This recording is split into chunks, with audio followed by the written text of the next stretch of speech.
All right. This is a bit of a strange thing. I noticed this. We've done all of the Toy Story films.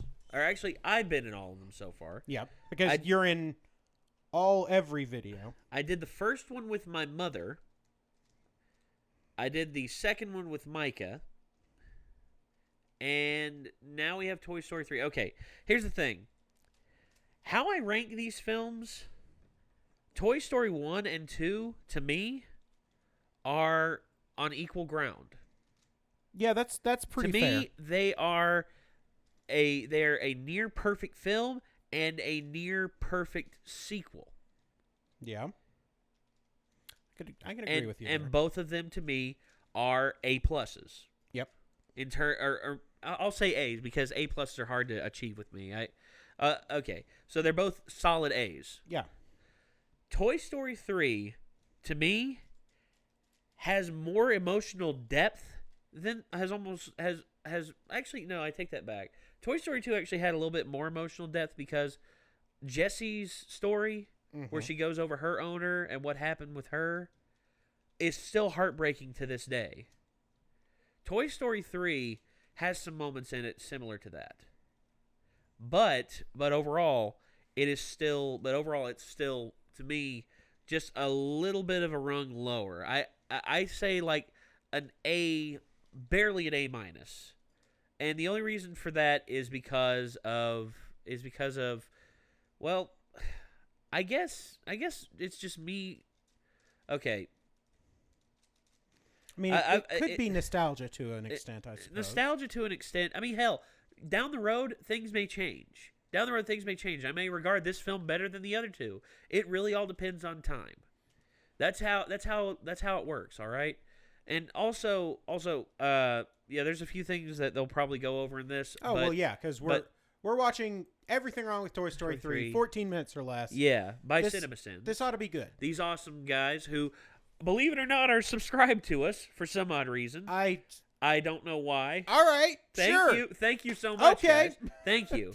I don't understand why anybody subscribed to us. Yeah. I certainly don't understand why CinemaSins is subscribed to us. Yeah, and we're subscribed to them. So check them out. Show them love and let them know who sent you. All right. Yeah. Let them know who sent you because these guys are amazing. All right. So Everything Wrong with Toy Story 3 in 14 minutes or less. Here we go.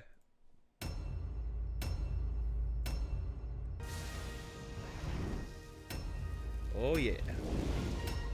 Duh. 5 seconds of Disney and Pixar are basically 69ing each other. Boy, Andy's toy-based daydreams got a budget increase, no? Didn't Pixar miss a golden opportunity here to put the car-shaped bluffs from Cars in the background of the scene? They did. This is in some kid's imagination. Jessie and Bullseye were nowhere near the back of this train in order to save Woody. Take that, imagination. Also, all Toy Story movies must open with a fantasy sequence. The first one had Woody's Old West adventures, the second had the T-Rex playing the video game that was supposedly real for a few minutes, and this one has this. That's what you call a formula, kids. Andy imagines an ex machina for the train falling off the cliff, and later grows up to write Hollywood screenplays. I brought my attack dog with a built-in force field. Well, I brought my dinosaur who Eats force field dogs. Andy's imagination has improved greatly, but he still does the old force field dog dinosaur who eats the force field dogs routine. Cartoon found footage. I would make fun of Andy setting up all his toys to watch a movie, but then I remember laying out all my baseball cards as a kid while watching a baseball game, and I'd sub in the right card when the manager made a roster change, and goddamn, I miss being a kid. F*** you, movie, for making me miss being a kid. Even in the young Andy era, it took one off! I still can't believe he's still enamored with his Woody doll. Woody was practically replaced in the first movie by Buzz Lightyear, but because of some bullshit, he suddenly gets equal billing in Andy's mind. Wait, I can't find my other eye. Then why did you take it out in the first place? Also, didn't previous movies show us your organs still work even when not attached? So why not just look through that eye to figure out where it is, man? Who are you kidding? The kid's 17 years old. He's 17 and still has a gigantic toy chest prominently featured in his room. Let's face it, when the trash bags come out, we Army guys are the first to go. So many thoughts sprung up here. First off, the Army guys have a network of other Army guys where they know they're the first to go when it's time to clean up toys. Second off, there are only 3 Army guys here, so they've apparently left the hundreds of other Army guys to be trashed. Third off, they do this despite a decent chance of getting seen. Fourth, I guess they just knock around people's houses until they find a bunch of other Army guys to hang with. We've lost friends along the way. Wheezy and Etch and Bo Peep. I guess these toys weren't worth having an adventure for. Also, Oh, holy no. movie hints at an even darker Toy Story 3 storyline regarding the fate of Bo Peep, but then it passes it by like it's no big deal. And those Actually, guys from the Christmas I'll talk about it decorations after. box, they're fun, right? How many inanimate objects come to life in this world? Christmas decorations? Are they infused with the life of toys? Come on, let's see how much we're going for on eBay. You two? Not much is my guess. Also, it's 2010, so thinking eBay is the ultimate online aftermarket sales destination at this point is just living in the past. Andy, who is an Amazon. asshole, ate this apple and left it on a plate on his dresser. The first Also thing that I noticed Craigslist. here is that these concert tickets are dated 2009, which is 14 years after the original Toy Story, which means Andy should be 20 years old at this point, not 17, unless Toy Story was set in the future or some. Also, you might remember that November 17th, 2009 was a Tuesday, like I do, because I have that kind of calendar memory and Also, I Googled it, just makes a nice memory exposition board. Okay. But, this letter here is addressed to State University, which means Andy has not yet applied for college. That classic Toy Story decision, will Andy pick Buzz or Woody? And to my amazement, it's Woody. I can't breathe. But you can breathe in the toy chest, I guess. And what happens if you can't breathe for too long? Do you finally become a real toy? And this entire movie's events happen because this one American home has an exceptionally springy pull-down attic door. Do I have that right? Jesus. Andy clearly wanted to save all the toys. But thanks to construction work, we have an adventure to watch first. What are the odds that the garbage truck is 3 houses away right at this moment? Astronomical, you say? Point! Not only are the toys strong enough to puncture this bag with a toy dinosaur tail, but they're able to make a big enough hole without being seen in world record time so that they can escape. Luckily, the guy picking up the garbage has both sunglasses and headphones on for maximum obliviousness. Buzz! Yep. Jesse! And that should end this little adventure. This should have been a Pixar short that ended right here. Oh, Unfortunately, some no. total bullshit is about to happen to allow the rest of this movie to take place. There's no time to be hysterical. It's the perfect time to be hysterical. Keep playing the hits, boys. I know, it looks bad, but guys, you gotta believe me. They should, but they don't. It's crazy how many license plates in this world have A113 on them. That's got to make the cop's job harder, and the DMV's job. Brian, I have been growing apart for years. It's just, I can't believe she would throw me away. Okay, I'm going to ignore the blatant sexism and having a Barbie doll meltdown like Sharon Stone in Casino and focus on the fact that it was clearly not Molly's preference to get rid of any toys, but her mom commanded it. Disney utterly breaks my sin-writing brain with a shot that contains over 1,200 unique details to scrutinize, and I'm just going to call this Disney 1, CinemaSin 0 and move on. Well, hello Yep. Fair enough. there. Big Lots of purple bear hugging. with a cane telegraphs this toy's evilness in the first second. Yep. It's true. First thing you gotta know about me, I'm a hugger. This is exactly what Uncle Henry said to me just before he took me out behind the, hey, is that a purple dinosaur? Maybe. Oh dear. Doesn't care about us anymore. This movie gets so much mileage out of that upstairs hallway trash bag misunderstanding. He was putting you in the attic. I saw. You can't just. All toys disregard or flat out don't hear this statement. At this point, doesn't Woody deserve the benefit of the doubt? It's true. Bullseye, no. You need to stay. After that big speech about leaving, Woody and See No Man's bullseye. This wet floor sign says no running, which makes me think that there was a period, however brief, at the wet floor sign factory when the workers went on a passive strike, creating signs that said things like no running, stop, drop, and roll, and I'm on strike. Woody ratatouilles his way out of this situation. It's Yes, true. He's never been here before, but basic looking where you are going could have avoided this almost fall off the edge moment for Woody. Woody somehow assumes he has to cross this entire playground to escape, and never once considers just running to his left to the edge of the roof, which is clearly much closer to the wall. Stupid Woody. Luckily, Woody's hat is blown by the breeze straight into the kite ex machina that he will use to get off this roof. Of course, no There you one go. sees this. How many films can claim wind as an actual antagonist? Like this one and Twister, I guess, right?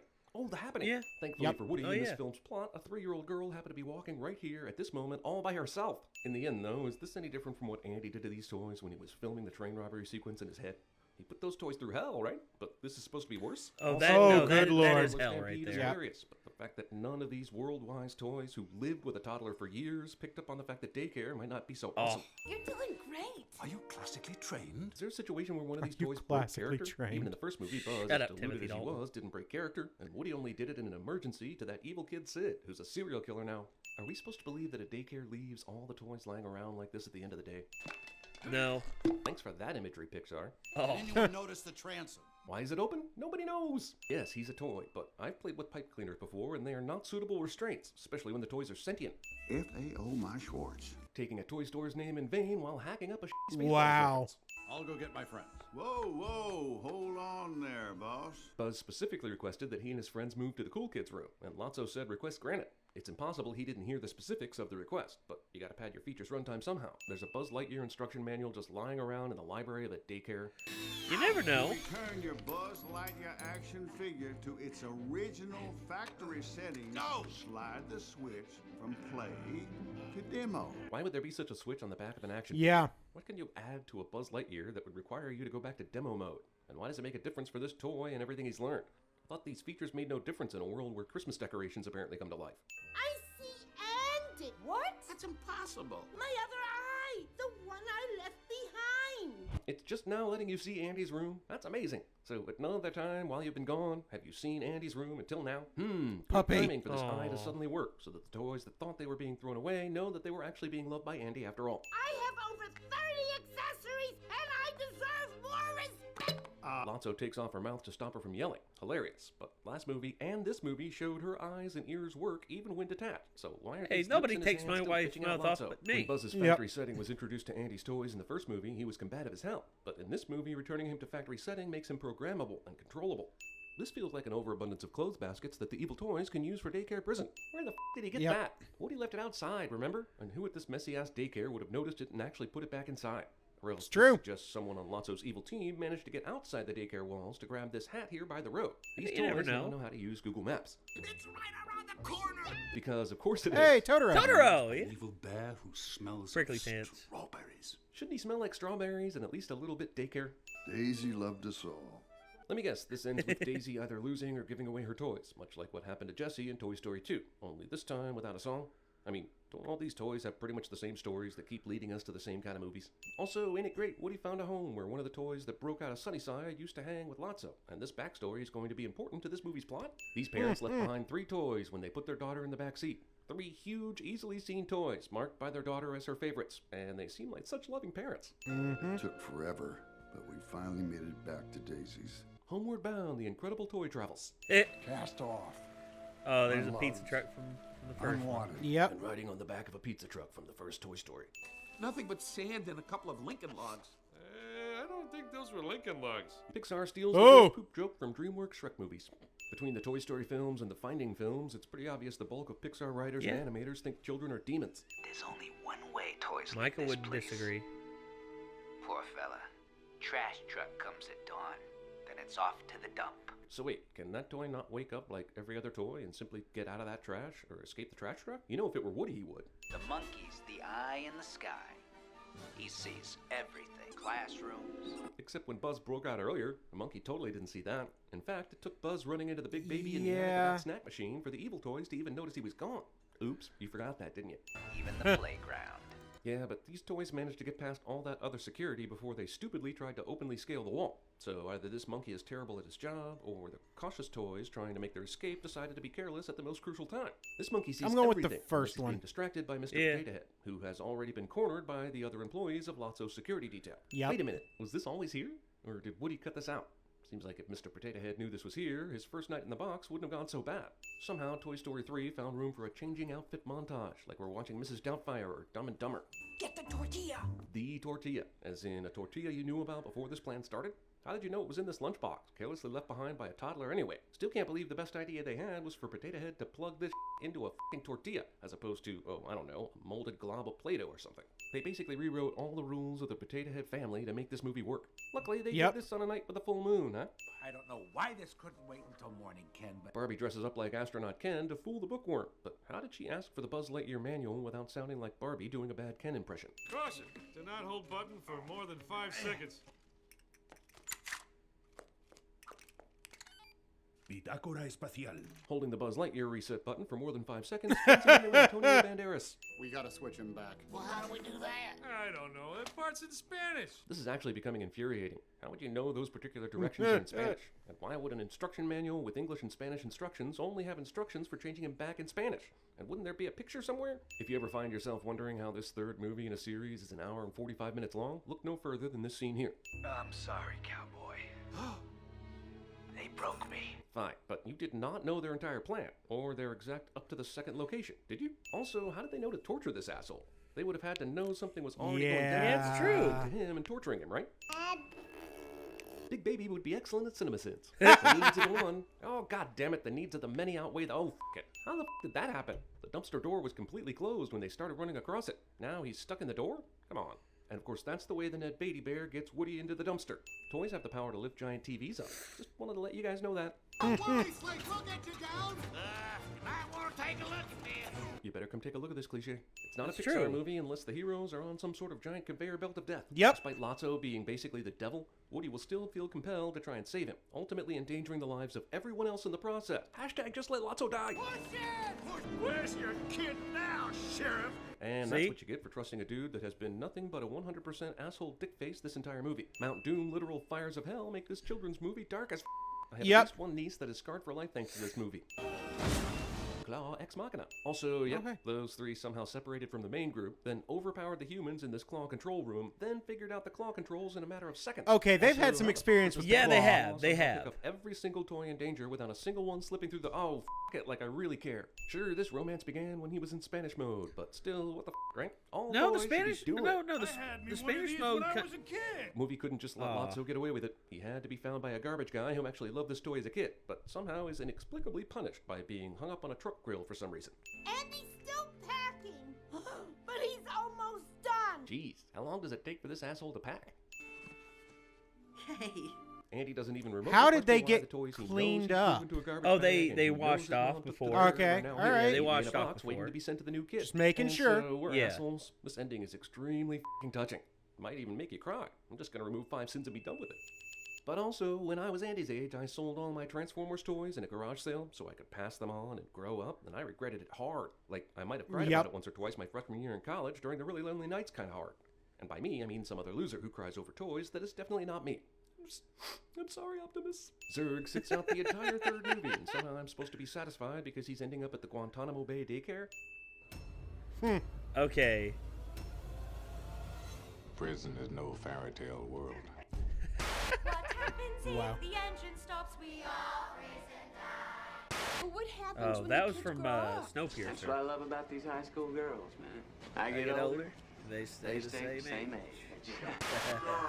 All right. Girl. That's from Inside Out. Mine. Just push it. Push it real good. Push it to the limit. Nice. Like, basically. I'm Batman. Barbie.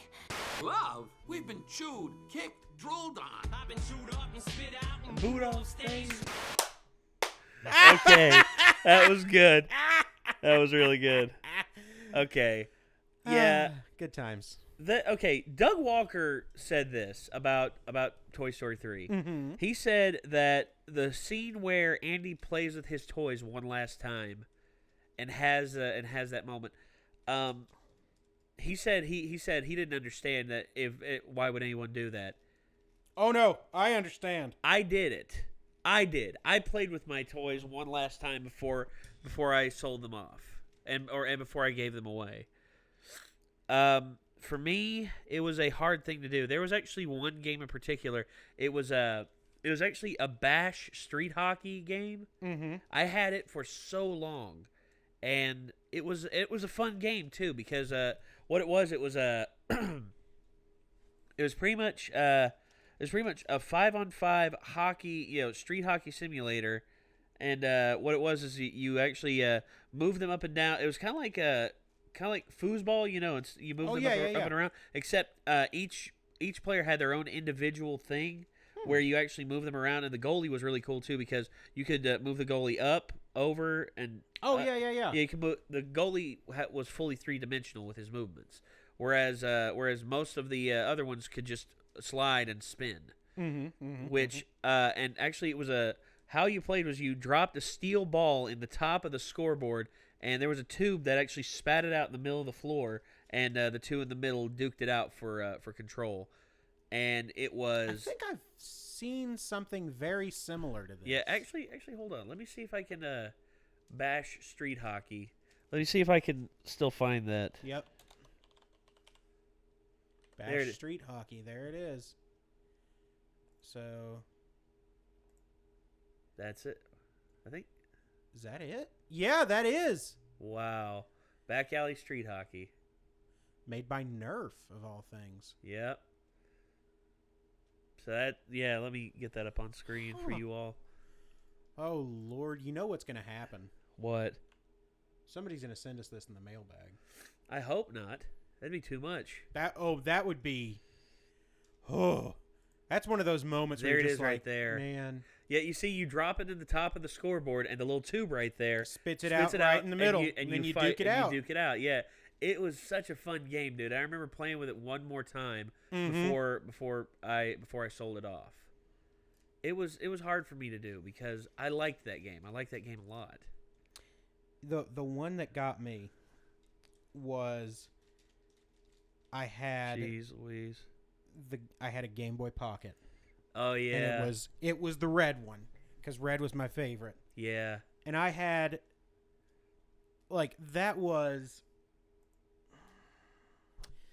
one of the few escapes that I had as a kid from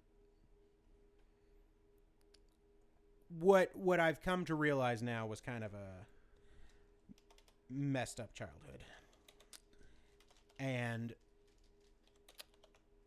my mom was like, you know, she had a need to sell off things at a yard sale.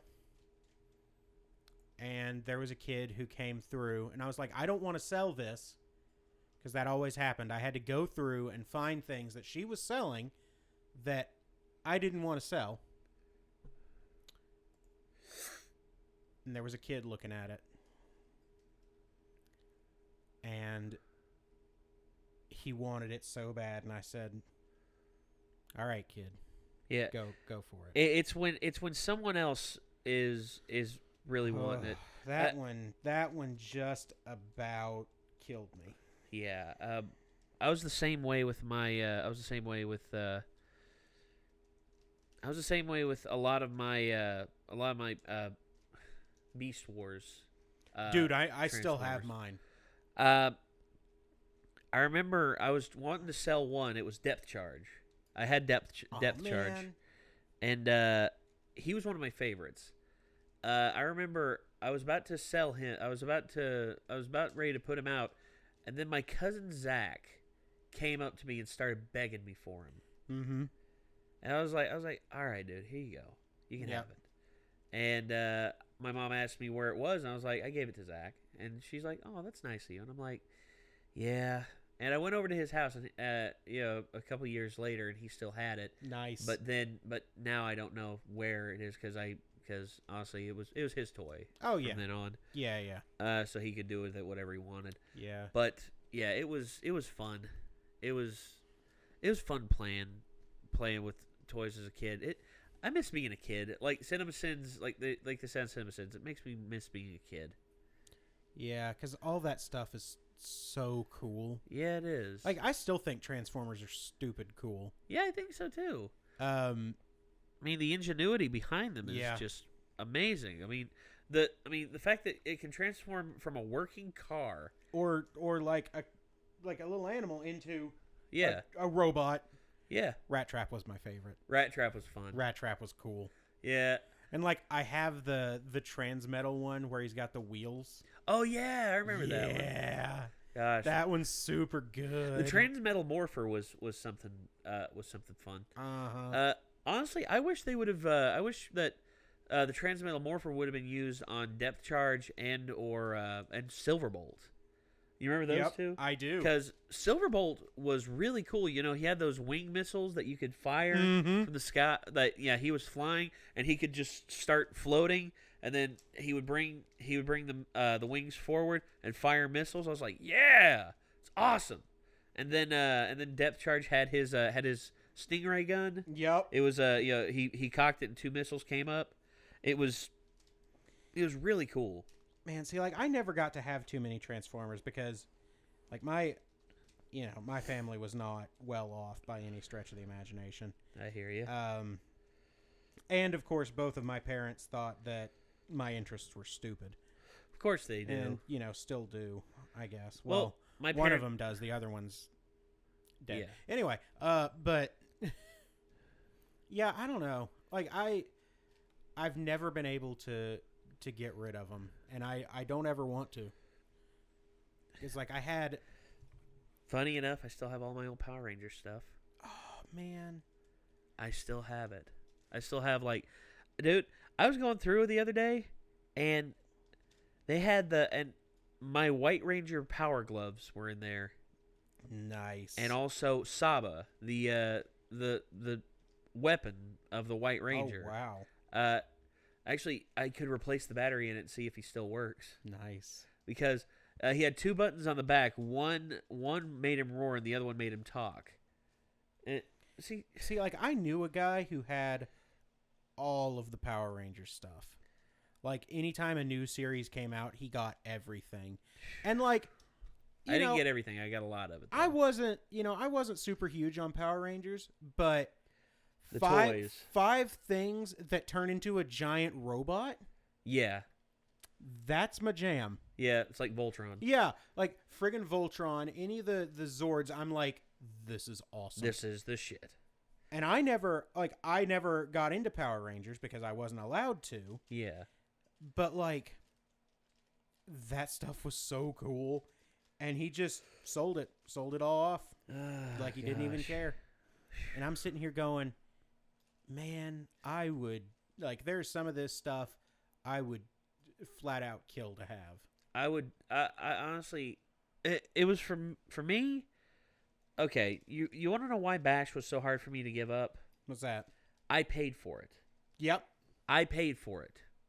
It was something that was truly yours. Yes, it was truly mine, and I enjoyed every moment with it. Gosh, and not only that, but the Power Ranger stuff as well. Also, my dad, we couldn't afford some things, and I told you about the one time my dad made me the Green Ranger dagger. Yes. From wood. Yes. He made me one. I remember. Here's the thing. I didn't care if it wasn't, made by the toy makers or stuff like that. That's super badass. Yeah, my dad carved one out, and he made it for me. And I took it to school one day, and here's the thing. This was before, they were really, stringent on, weapons in school. If it looks like a weapon, we have to fine them and suspend them for the day. Here's the thing. Yeah. I remember, okay, this shows you the difference, all right? Before Columbine, I brought that dagger to school. It was about that long. It was about that long of a dagger. It was it was a kid's dagger. Wasn't sharp or anything like that. I mean, yeah, it's made out of wood. Yeah, all of a sudden, I bring it to school and I'm showing it off, and all the other kids are like ooh. Yeah. And then there's one kid whose parents could afford to buy him the real thing. There's always the one kid. And he's just like, your dad made this for you, and I'm like, yeah. Yeah. And he's like, your dad made this for you? He's like, it's stupid. I'm like, what's your dad ever made for you?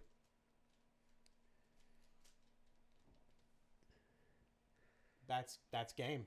And I was just like, and you're just like, he had nothing. Yeah, he had nothing. Because how do you come back to that? Yeah, you don't. You don't. You walk away. Yeah, and of course I was in second grade when that happened. Ooh. And that's a damn good comeback for a second grader. Yeah. I'm impressed. Well, I was sharp. My parents made me pretty sharp when I was a kid. But anyway, that was a whole thing. And this shows you the difference. I was in middle school. This was after Columbine. Mm-hmm. This was after Columbine. This was during the whole Lewinsky thing. Oh yeah, and everyone got distracted by Columbine, and then all of us, shit. Okay, first off, this was I was into Gundams at the time. Gundam Wing. Nice. It was Toonami was in full swing. Mm-hmm. I had a model of Wing Zero. Mm-hmm. I had a model of Wing Zero, and I was very proud that I made it and everything. Oh yeah. And then I remember bringing parts of it to school. They asked me what it looked like and everything. I brought most of it. I put it in the box. I put it in my backpack, and then he had the dual buster cannon. You know, the Oh, one yeah. you could split and he could fire. He could Oh, yeah, fire yeah, yeah. consecutively. Anyway, I'm sitting there and I have the buster rifle out, and I'm just like, you know, showing it to people and like holding it like, you know, like this. Teacher walks in And is like, what the crap? Yeah. and freaks out. She's like, Nathan, what is that? And I'm like, it's a model. It's a model. It's something I built. I was just wanting to show them. And there's like, no, what are you holding in your hand? I'm like, oh, it's the weapon that this. She's like, why did you bring that to school? And I'm like, I brought it because it's part of the model. And then all of a sudden, I'm at the principal's office. Yeah. And I'm having to explain what the heck's going on, and the teacher is still freaking out and everything, saying that I was bringing a fake gun to school to try and scare people. I'm like, no, I'm showing them a model. And my mom, who works in the school, comes down hard on the vice principal and the other teacher, saying, grow up, all right? Grow up. This isn't Columbine, all right? This isn't Columbine. She says that to them. I remember this. She says, this is not Columbine. This is my son. This is a model that he built at home. He wanted to show his friends. So why the hell are you freaking out so hard? And you know, they had nothing to say, and they still suspended me for the day. Oh yeah. They still suspended me for the day.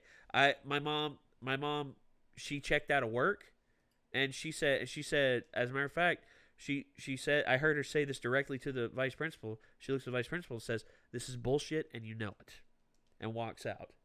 And my mom takes me home, and we talk about what happened. I'm like, why would they do that?